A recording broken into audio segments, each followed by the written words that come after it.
Here we go. Yo, yo, yo, yo, what up, though, man? Got my guy in the building, Trey Lawrence. What's up? What's up? What's up, man? Nothing much. Just working, chilling. Working and chilling, huh? Yep. I see you here dripped up, man. Appreciate it. Shined up.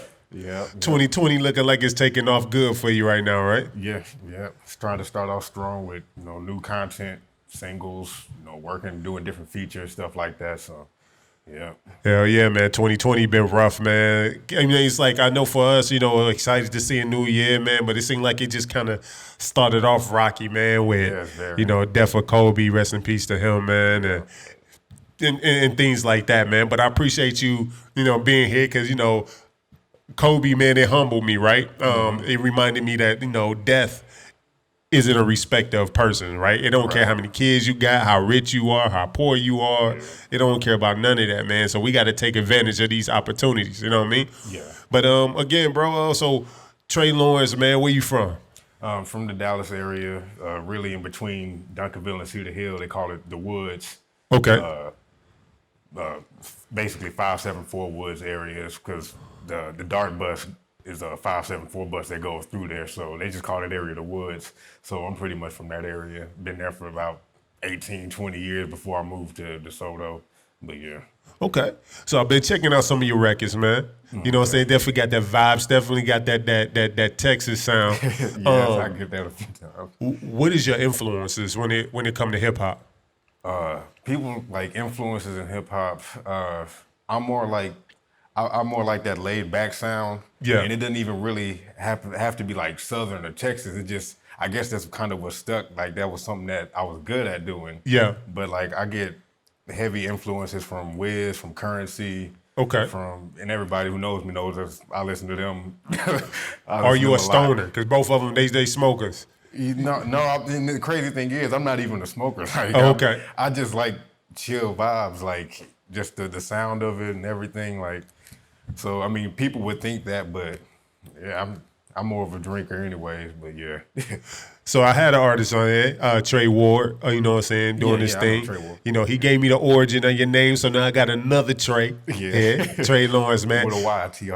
Okay, I got you. What's the origin behind that name? You know what I'm saying? Okay, yeah. So people who found out my real name is Paul Johnson III.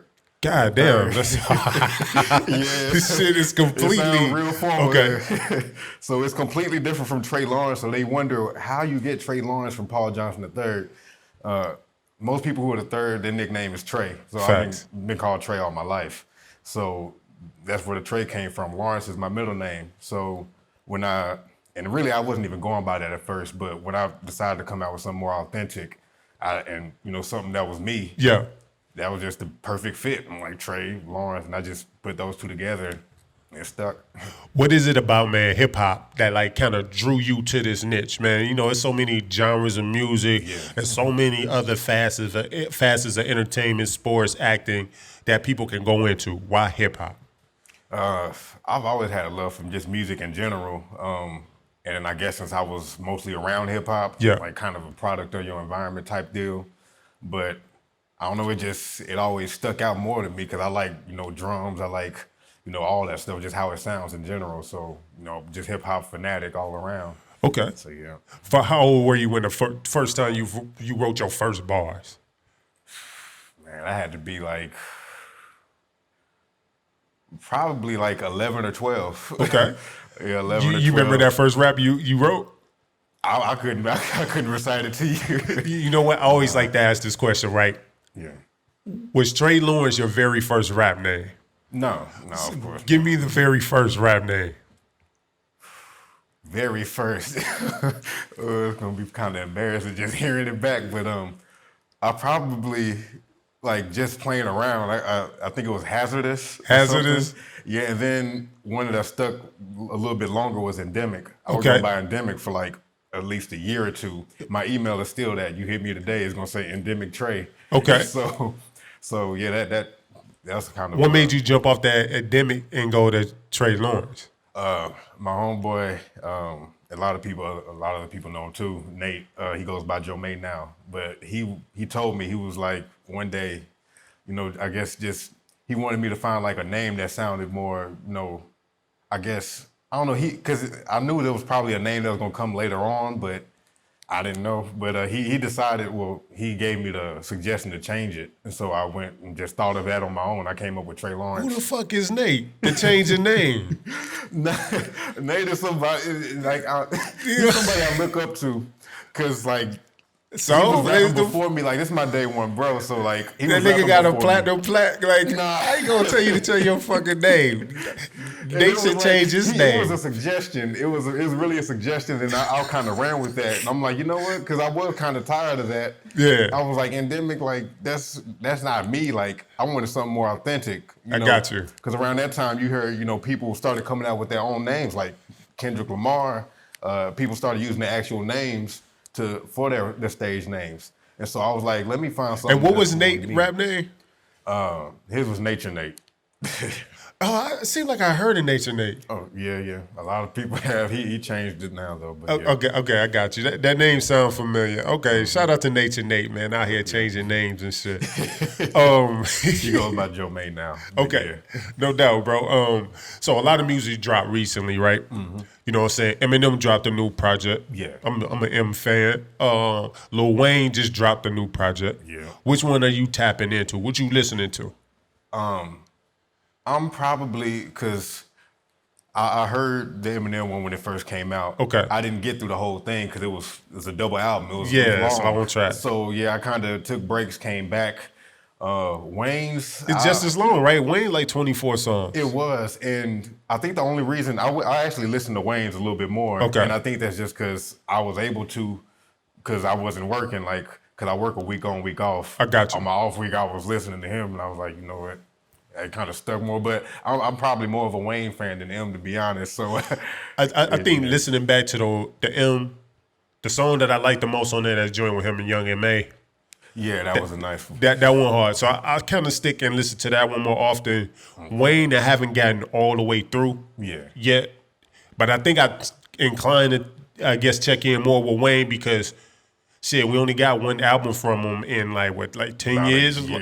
You know what I'm saying? Other than when he dropped the last one a year ago. Yeah. Before that, we haven't gotten Right. an album in years. You know what I'm saying? Yeah. So you always tap in.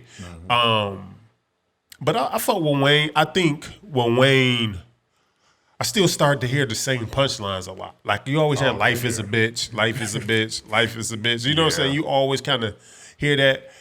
I think Lil Wayne spits, but I feel like Lil Wayne never have any topics though.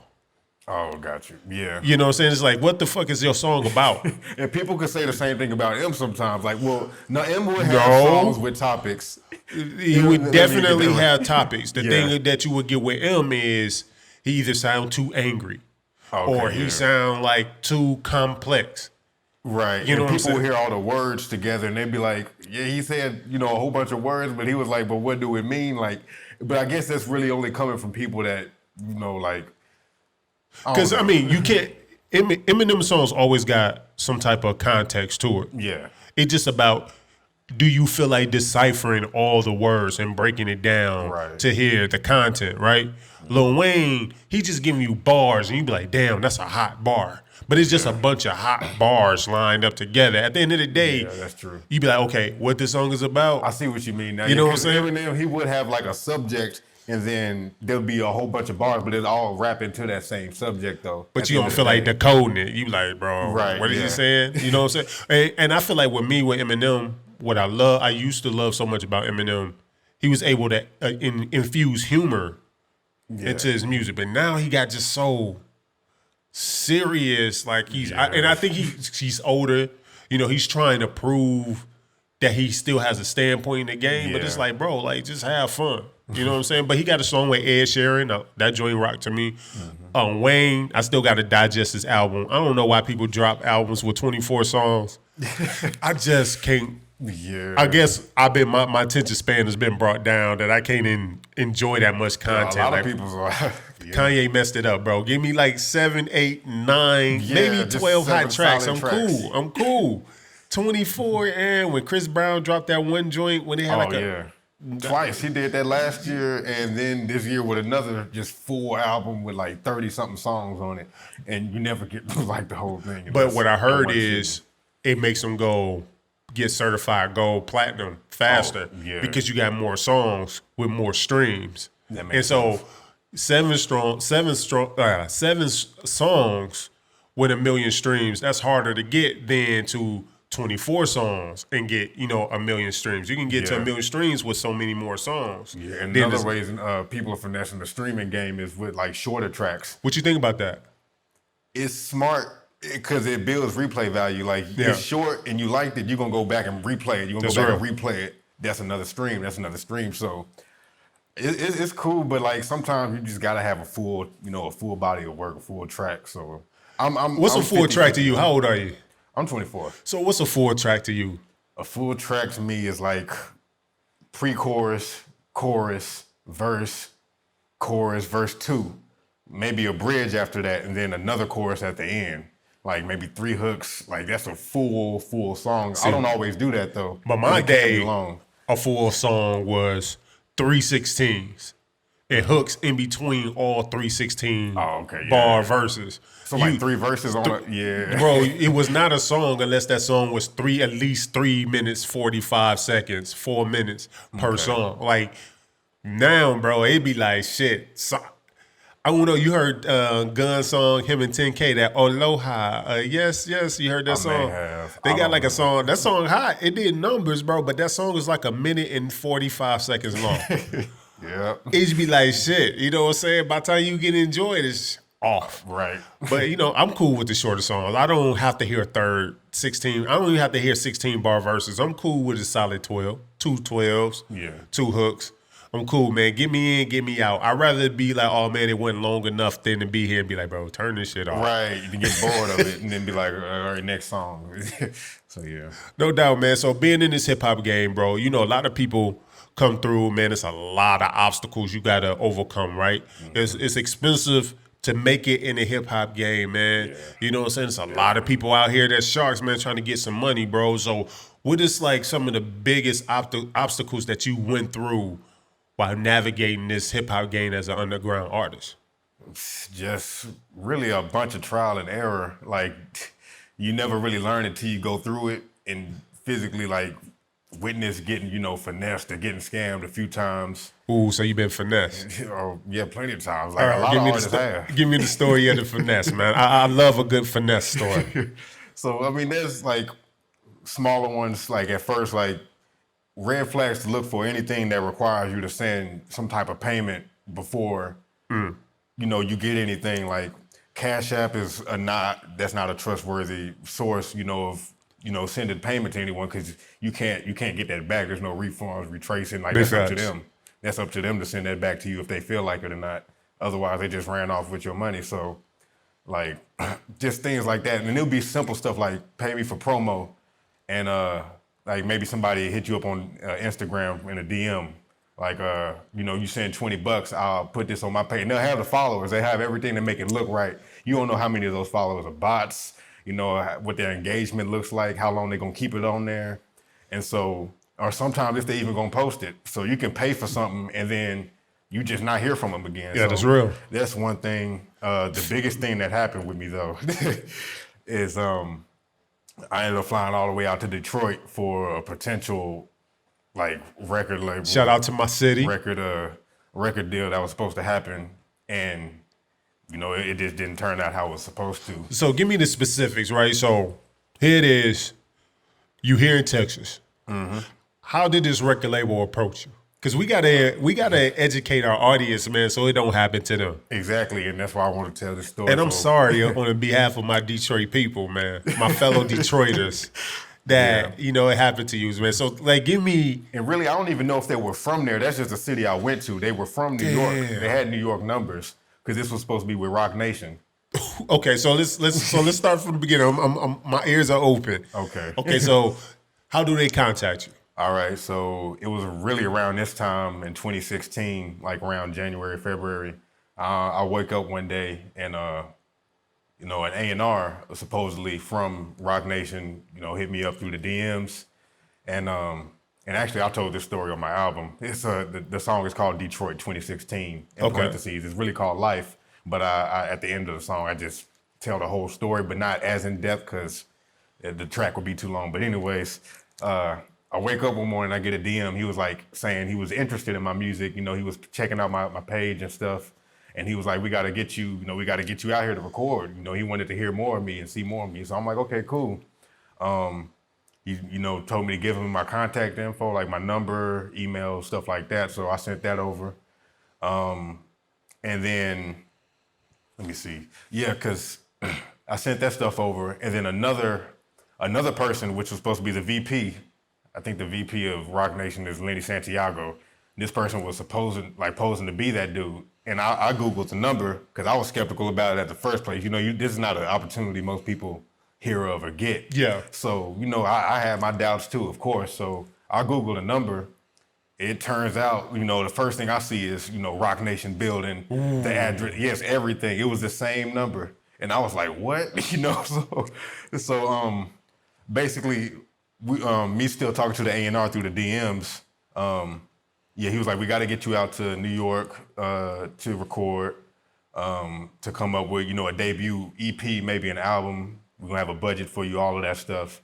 And so I was like, all right, that's cool, but, I ain't got, the flight tickets. I got to look at the flight tickets, all that stuff. He said, don't worry about it. We got you. I was like, okay. That's another thing that, kind of piqued my interest. I'm like, I ain't got to pay for that. That sounds legit. So, anyways, I get another call from somebody, supposed to be Lenny Santiago. He was like, how you feeling? All of this stuff, like, I know this is a big deal. You probably got some jitters and stuff, because I was excited. I was kind of hyped. Yeah. And he was like, just shake it off. off. Hold on one second.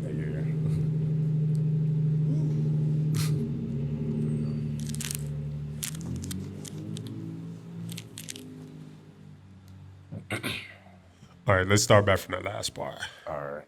So, he called me. He was like, I'm pretty sure you got some jitters and stuff. Just shake them all off. It's all going to be good. He laid out the plan on what they, plan to do. He was like, this is the budget. This is how much the budget is. You're going to record, a EP, debut EP with this budget. It covers this.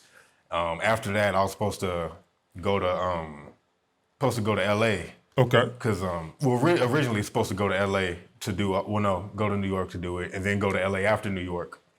And in LA, I was supposed to be staying at the Ritz-Carlton for, I think, 3 nights. And so when I sent my email and everything, I get an email confirmation back from the actual hotel. This was real. This was one of the only things that was real, though. Because I called them after all of this happened, just to be like, all right, it's, Paul Johnson's supposed to be here on these dates for this time and everything. And they was like, yep, there's a confirmation number and all of that stuff. And it's $750 just to cancel it. So whoever set it up, if it was fake, paid $750 at the end. But the confirmation was real. All that was real. He was like, all right, so he looked up flights and stuff. He was like, this is the nearest flight in your city. You're going to go take this one. It's going to fly you out to Detroit, actually, because you're supposed to be, there was supposed to be something going on with Big Sean, and Mike Will was working on something, and I was supposed to do a feature or something. Okay. And it sounds skeptical, but if this is Rock Nation, that's not out of that. That's the artist. Right. That sounds like in line with everything. So I was like, that's big. Like, this is crazy. Okay, cool.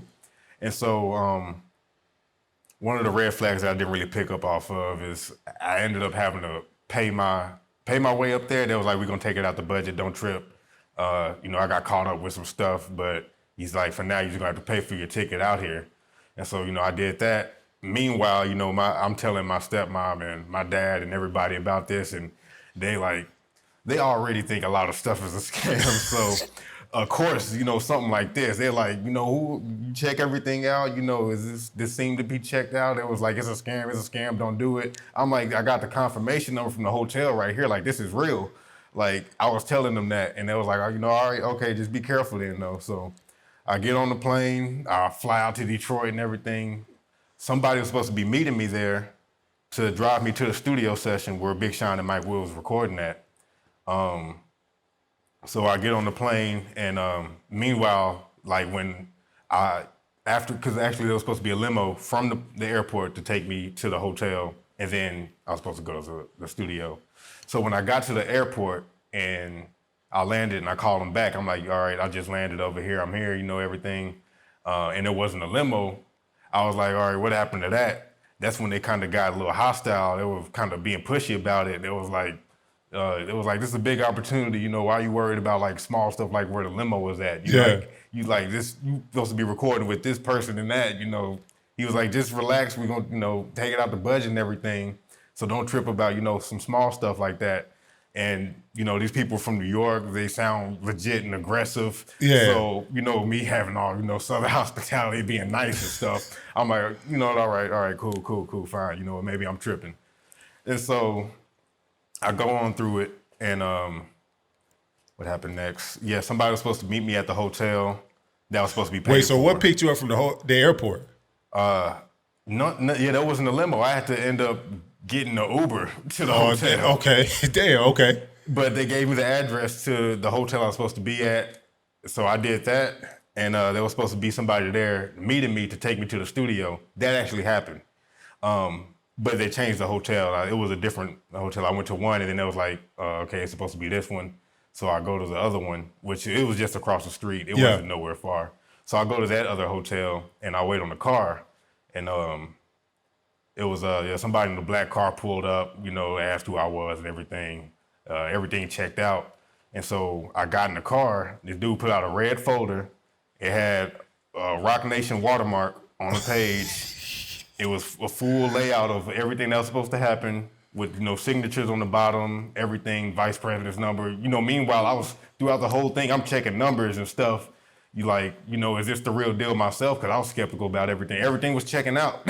The number led to the actual Rock Nation building, everything. Everything checked out. So I'm like, okay, cool. I didn't feel like I was in any danger or anything. And so, the dude, he pulled out the folder and everything. He was like, I was supposed to take home, I think, $25K after doing the feature with Big Sean and with production credits from Mike Will.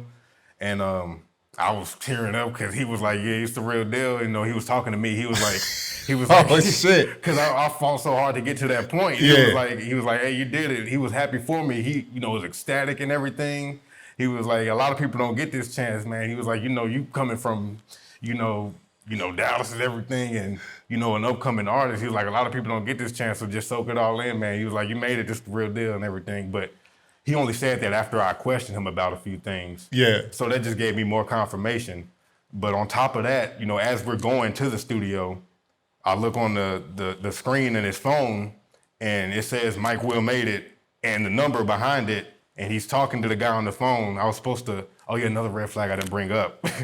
And this was probably like one of the biggest major red flags is I think I was supposed to come out with like 300 off top, just because he was like, even though we're giving you this opportunity and as a major label and stuff, the vice president, he still likes to see, an artist show interest and have,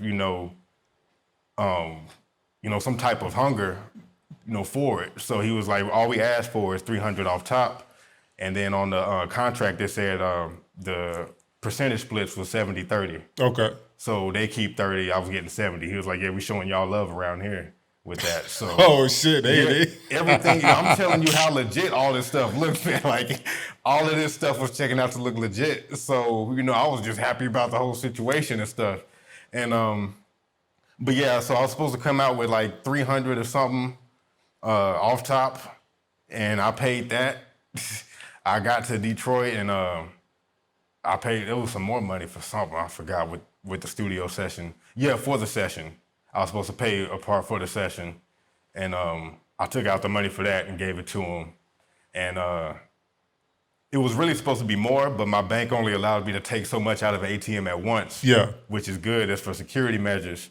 And so when I couldn't take out the full amount, mind you, we're on the way to the studio. I had to stop by the ATM. They was like, we already running late because I was running behind to get to the studio. So we stopped by ATM real quick. I take out what I could, give it to dude. And then he calls the dude back, the A&R, and he's like, the artist, he only had this amount, what you want me to do? And because he was like, these people, if I tell them, he didn't want to tell them that I didn't have enough because he was like, they're going to yell at me. They real hostile about, me being on it. So he really didn't even want to tell them that I didn't have all the money. And so anyways, when he did,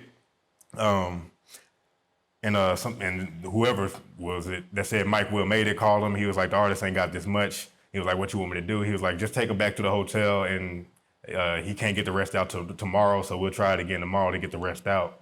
So he dropped me back off at the hotel. Meanwhile, I'm texting the original A&R the whole time, the one that contacted me in the beginning, and he's, giving me details about certain stuff. He sent me a picture, and I couldn't find this picture nowhere else. I Googled this. I went to Pages. I went to Twitter. I went to Instagram. I went everywhere. There was a picture of Mike Will at a laptop, and Big Sean was behind him, like looking at the laptop, like they was working on something. Yeah. I didn't find this picture nowhere else. Like, that looked legit to me. So he was saying, they were in the studio now working and stuff. And so when I went back to the hotel, meanwhile, my stepmom and dad were blowing me up, saying, oh, it's fake. And I was stressed out because I'm getting all these messages, and I got all this, all this anticipation on, like, is this real or not? And stressing out in the hotel room. I'm like, you know what, forget it. We're going to try it again tomorrow. I went across the street, the gas station or something. No, it was like a liquor store or something. I grabbed me like a little bottle. I went back to the hotel, just chilled, sat there, drank a little bit, and like, you know what, I'll forget about it and, just focus on this tomorrow. Let me just chill out for the night. And so I have an uncle that's actually connected to the music industry. Okay, I got you. His name is Dante Boss. Shout out to him. And since he has, connections in there, he knows procedures on how things are supposed to go and everything. And it wasn't until he called me, mind you, I haven't heard of it. I ain't heard from him in years. It's been years since I've heard of him from him.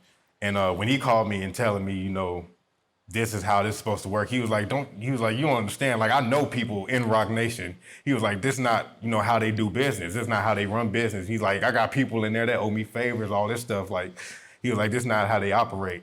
And he was like, you don't know who those people are. You don't know what's going to happen. He was like, they can come in there and kill you if they wanted to. Like, all that stuff. And that was stressing me out more and stuff. So, hell yeah, ain't you in Detroit? Right, in an unknown territory by myself, all of that stuff. So, like, I had all that stress going on. I just sat there and prayed for a little bit. I'm like, let me just stop thinking about all of this because it was too much mentally and this emotionally and stuff. So it wasn't really until him calling me that I kind of considered it. And I thought about it and stuff, and I was thinking about what didn't really add up all the way. Yeah. And I was like, you know what? If I, just cut my losses, and just leave here tomorrow, at least I'll leave out of here safe, rather safe than sorry, after certain things weren't adding up. And, my dad, he texted me. He was like, I don't know where you at or what's going on, but he was like, I just highly suggest, tomorrow or whenever you can. No, actually, he said that night. He was like, immediately, find an Uber to the airport and, come back home. But I mean, I was already out there. I was like, I paid for the hotel. I might as well just stay here anyway. So I spent the night there, chilled by myself. And then in the morning, I was like, forget it. I stopped texting old dude. Really, I stopped hearing back from him like in the middle of the night, like after we were texting about certain stuff. And I never heard back from him. I called him a few times afterwards because he said he was going to come back and get me just so I could go to the studio and see like what was going on, even though I couldn't pay for it. And so I was like, fine. But I stopped hearing from him and stuff. So in the morning, I just decided, I was like, if it's real, I don't know if it's fake, whatever. I got in the Uber and I drove out to the airport, and I came back home the next day. And I was like, I don't know if it was real or not, but. You never heard from the dude again? Nah. What about the Instagram page? Did you ever see, is the Instagram page still up? Till this day, probably not at all. But afterwards, that's a good question. I don't think I did see it after I flew back, like a few days later. I didn't see that page again. So that was, after all those red flags adding up. Damn, so they had you do all that. So what was the amount that you were supposed to get out of the ATM initially? I was supposed to take out like 1,000. Ooh, so they was about to hit you for 1,300.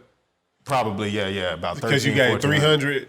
Yeah, and I only took out like 600-700 out the ATM. So overall, I paid like about 900, maybe, right? No, I didn't even pay it that. Yeah, maybe either 900 or 1,000. Oh, so they got a quick little band. Yeah. In a couple of hours. Pretty well. It was more than that. I'm talking about for you. Oh yeah, yeah, it's a lot. I'm talking about for him. He just pulled up in the over SUV. the course of like 4 or 5 hours. Yeah, but I'm like all that stuff they had to go They through. probably With had all somebody. these people connected. They probably and had stuff. somebody working at the hotel or running some scam type shit. Yeah, Got the but room book. that hotel confirmation was the only real thing I know about that whole. I'm not saying, situation. but I mean, people run yeah. scams and get a hotel room. That's So I'm true. quite sure they didn't drop out that much money in the $700 that they may have lost if you didn't take the room. Yeah. They didn't care about that. Oh yeah, you're right. That compensate from that. Yeah. So, Yeah, and you stayed in the room anyway, right? Yeah. Oh, so it was good. They rode around. They wanted to get the extra money, but they were like, "Fuck it, we made $1,000. We got a band, leave that nigga at the hotel. Those niggas kept it moving." Yeah, but there is one thing that I found out, like, at the end of the day, I'm like, all right, now I know for sure that was fake. I got back home and meanwhile, I was like, when I found out or thought it wasn't real, I sent the picture, I posted it on Twitter. I was tagging the actual artist and the actual label. I was like, there's some people, throwing dirt on y'all's name, doing bad business, giving a bad name for y'all's, for Rock Nation in general. I tagged the real, everybody. I didn't hear nothing back from that, but the one thing I did hear back from, I emailed the actual Rock Nation, I think it was like A&R department or HR or something, and they got back to me the next day. I sent all the info and everything. I didn't even do that. I just told them, there's 2 people, going around in Detroit, spoofing numbers and stuff to make it look like y'all. I emailed them. The real Rock Nation hit me back the next day, and it was like, yeah, whoever was proclaiming to be, the VP, Lenny Santiago, the, head of this direct, all of that stuff, he was like, it's a hoax. He was like, send me the names, the numbers of whoever did that, and, we'll take care of it. So I did that, and that was the end of it. Hey man, that's the new hustle right now, scamming artists. I be watching people get scammed by these Say Cheese emails. Yeah, I get some of those. I hit Sean Cotton up on Twitter. I was like, hey, is this legit or not? And he sent back a simple just no. But yeah, like, and I know Say Cheese gets a lot of it, but they say, we never reach out to That's the artist real. first. So I'm saying it again. If Sean don't call you, yeah. he's not sending you an email. Right. To everybody that's out there, Say Cheese is not sending you an email to say, hey, I'm rocking with you. By the way, send me some money for me to work. That shit is a scam, man. Y'all got to protect yourselves, man. Yeah. And I've had actual Say Cheese promo before, so I know what it looks like. Yeah. And, what's supposed to happen, so. So we on our way. We heading into second quarter 2020, man. What we looking for Trey with Trey Lawrence? More content as far as music. I need to really, probably more visuals. I haven't really put out a visual in a minute, but yeah, definitely more visuals and more songs in general, and probably features too. I've been working with a lot of different artists. So Yeah. that always helps. But yeah, just more features, visuals, and things like that. Probably some shows. Yeah, I definitely got to get some shows in too. So. Well, definitely, man. Holla at your boy, man. I'm connected out here, man. Tap in with somebody that always get a reference. Right. Because, bro, I'm telling you, it's a lot of sharks in here. So at least go with somebody that you're familiar with and be like, hey, bro, do you know anybody else that? Because I'm not going to refer you to somebody that I know going to knowingly screw you over. I mean, I can't control nobody, but I don't want to make myself look bad. You know what I mean? Yeah. So anything I navigate in this industry, bro, I always try to go with somebody I trust, man. But, hey, man, I'm wishing the best for you. 2020. Yeah. You know what I'm saying? My guy Trey Lawrence checking in, Mogul State of Mind. Hey, man, see you soon. All right. Peace.